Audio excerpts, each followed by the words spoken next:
SLIT 2022 main intake for student admission starts now.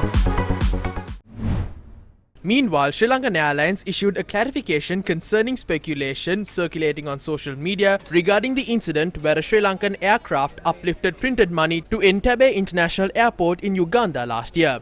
In a statement, Sri Lanka Airlines said it received an air cargo order to transport about 102 tons of printed material from Colombo to Entebbe International Airport in Uganda in February of 2021.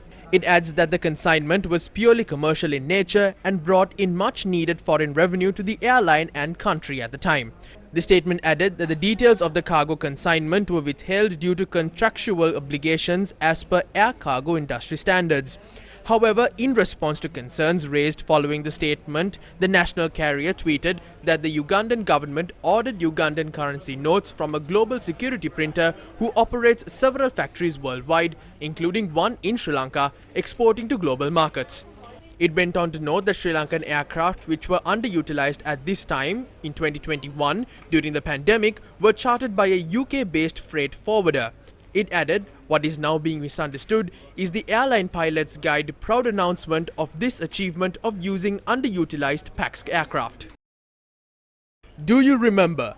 Several transactions between Uganda and Sri Lanka were questioned in the recent past. The most recent interaction between the two nations that was subject to these questions was Prime Minister Mahinda Rajapaksa's visit to Tirupati on board a private aircraft. The private aircraft hired for the Prime Minister's visit came at an exorbitant price, and the flight landed at the Ratmalana airport from Entebbe, Uganda. T7JSG When looking at the flight details of the private jet T7JSG, the jet landed at the BIA from India on the 10th of this month. On the 10th itself, the jet had travelled to the Jomo Kenyatta airport in Kenya. The jet had travelled within Kenya on the 14th.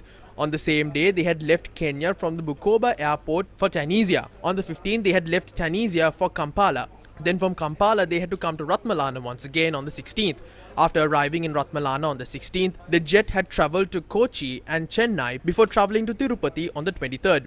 It came back to Sri Lanka from Tirupati on the 24th and had gone to the Indira Gandhi airport in New Delhi on the 27th. The hourly charge for a legacy 600 jet like this is $6,700. So approximately 32 million rupees has to be spent for this jet on a daily basis. ලංකාවේ රුපියල් million 32ක් පමණ මේක සඳහා වියදම් වෙනවා. Meanwhile, Uganda's financial industry risks being blacklisted by international systems for failure to put in place measures that can effectively prevent financial crimes like money laundering. This is a requirement by the Financial Action Task Force, a global intergovernmental organization on the initiative of the G7 countries to develop policies to combat money laundering and terrorism financing. Uganda was put on the grey list, a list that shows the performance of countries regarding the safety or level of risk of their financial systems. This comes after the FATF declined to adopt Uganda's money laundering and terror financing risk assessment report done by the Ministry of Finance, the Financial Intelligence Authority, and some NGOs in 2018.